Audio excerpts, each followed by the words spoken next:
Fala, povo lindo! Vamos começar aí, na verdade, continuar aquele vídeo que eu tava falando sobre Fordismo, crise de 29, keynesianismo. Aqui tá um slidezinho com um resumão do que é o keynesianismo, do que foi o New Deal, do que foi resolvido nesse momento de grande depressão nos Estados Unidos. Como eu já havia falado no vídeo anterior, o John Maynard Keynes foi um economista inglês que propôs essa teoria econômica diferente do liberalismo. Gente, o liberalismo, que vem de um pensador chamado Adam Smith, ele acredita que a economia se autorregula sozinha, que existe a mão invisível do mercado, que as próprias empresas vão se articulando.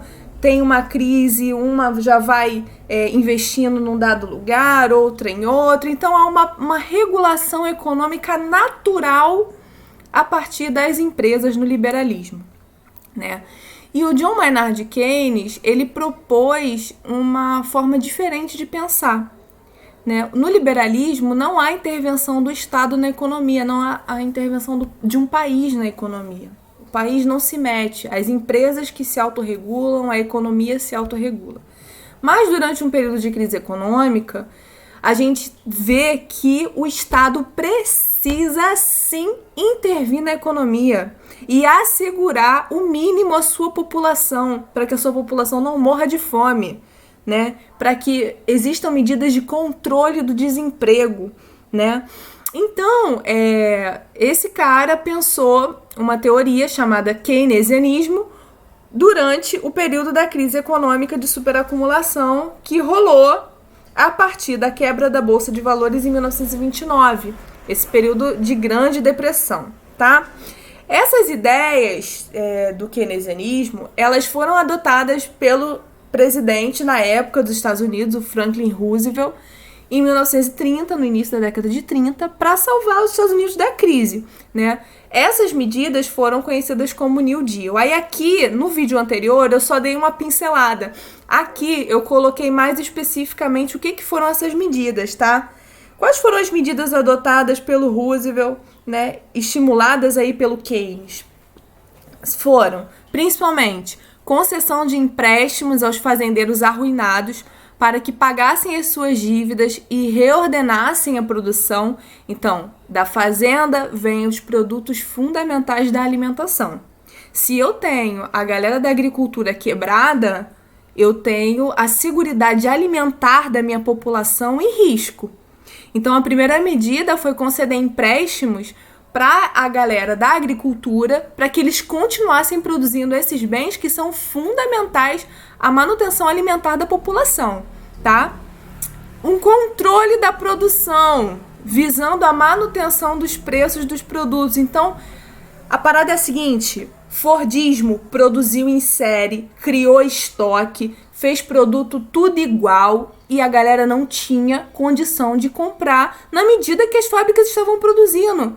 Então a parada é a seguinte: vamos controlar a produção. Não dá para sair produzindo loucamente. A gente tem que produzir de acordo com o que a população vai ter condição de consumir, certo? Fixação de preços de produtos básicos, como carvão, petróleo e cereais. Gente, em momentos de crise, os produtos básicos sobem de preço. A gente está vivendo agora no momento de crise econômica no Brasil e os produtos estão exorbitantes, os valores, principalmente dos produtos básicos de alimentação, né? E isso só piora a pobreza, isso só acentua a desigualdade, isso só gera mais crise econômica, certo? Porque as pessoas não conseguem comprar nem o básico para sobreviver.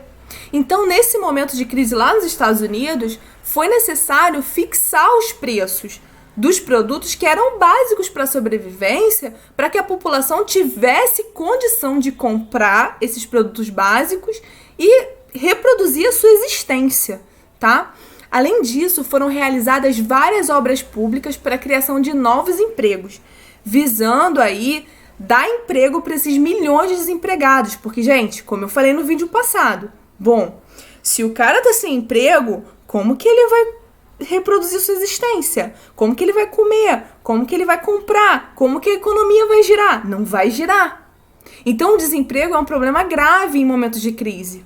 Então, o que o Estado fez? Bom, começou a criar obras públicas, pegar a galera que estava desempregada e botar para trabalhar. Bom, e aí, se a pessoa que era desempregada, ela está trabalhando. Se ela está trabalhando, ela vai receber um salário. Se ela recebe um salário, ela tem renda. Se ela tem renda, ela compra. E se ela compra, ela faz a roda do capitalismo girar, tá? Aumento dos salários dos empregados para aumentar o poder de compra dessa galera, para fazer com que essa galera conseguisse comprar esse monte de produto que estava lá estocado, beleza? Criação de um salário-desemprego, o chamado seguro-desemprego, gente, que a gente recebe aí 4 meses depois que a gente é mandado embora. Então, esse seguro-desemprego, ele ajuda muito a aliviar a situação de miséria dos desempregados, tá? A jornada de trabalho foi regulamentada para 8 horas, porque as pessoas trabalhavam muito mais de 8 horas e não recebiam um salário condizente a isso. A legalização dos sindicatos, a erradicação do trabalho infantil e a criação da previdência social, da aposentadoria, da ideia de se aposentar e receber uma renda. Beleza, galera? Então, assim, aqui nesse slide a gente está estruturando melhor qual era a situação de crise nos Estados Unidos, o que era o keynesianismo e como que essas medidas foram extremamente importantes para tirar a população da miséria, tá? Bom, e aí vem a chamada terceira revolução industrial. Por quê, gente? O que acontece? Como a gente teve uma crise econômica gigante, muito relacionada ao sistema fordista de produção, porque o fordismo produzia em série, em larga escala e em massa, e foi uma crise de superacumulação, porque os produtos ficaram estocados e não tinha quem comprasse, a gente começou a pensar em outra forma de produzir dentro da fábrica, tá? Novas tecnologias foram surgindo, a industrialização foi disseminando para o mundo, né? A gente tem outras fontes de energia, eólica, solar, biomassa, a gente tem um desenvolvimento tecnológico da robótica, da informática, da nanotecnologia, dos transgênicos lá na agricultura. Beleza? Então, essas modificações, transformações, elas não ficam somente dentro da fábrica. Elas vão permear todos os setores produtivos, tá, gente? Então, não acha que é porque a terceira revolução industrial, que a gente está falando só de fábrica. Todas as transformações tecnológicas, elas vão permear vários setores. Então, lá no campo, eu vou ter o transgênico, eu vou ter a engenharia genética entrando no campo, fazendo uma semente geneticamente modificada. Então, uma semente que demoraria, 2 meses para estar pronta, para germinar, ela vai demorar muito menos tempo, vai ser uma semente power que vai ser criada dentro de um laboratório a partir da engenharia genética, vai ser uma semente mais forte contra as pragas, beleza? Eu vou ter a mecanização do campo, eu vou ter tratores de alta tecnologia dentro do campo, eu vou ter uma produção maior também, um aumento da produtividade, revolução verde, que também vai gerar outros problemas, tá, galera? Tá? Expulsão dos trabalhadores do campo, migração, mas isso aí a gente não vai entrar agora. Mas o que eu quero que vocês entendam é que a terceira revolução industrial, é por isso que ela é o nome de revolução industrial, ela muda toda a lógica do espaço geográfico, tá? Não só a fábrica. Então essa tecnologia de produção, ela vai permeando todos os setores da economia e ela muda a vida das pessoas, tá? E, principalmente, a gente vai ter um modelo toyotista de produção. O que é o modelo toyotista de produção? Bom, como eles viram que deu problema no modelo fordista, nessa rigidez toda, era necessário criar ou pensar um modelo de organização da fábrica que fosse mais flexível, tá? Então, a gente precisava flexibilizar o modelo de produção. E aí a gente criou, né, esse modelo toyotista, foi criado no Japão, na fábrica da Toyota, tá? Que é um modelo também chamado de modelo just in time, dentro do tempo ou no tempo, tá? Basicamente, o modelo toyotista é um modelo que vai fabricar por demanda. Então, Você vai fazer pesquisas de mercado, né? Por exemplo, eu sou dona de uma montadora de automóveis. Eu vou chamar lá os meus clientes, eu vou aplicar um questionário para eles perguntando o que eles esperam de um carro, o que eles querem que um carro tenha. E aí, a partir dessas pesquisas de mercado, eu vou criar um produto que tenha o perfil do meu cliente e que eu vou ter certeza que esse produto vai sair.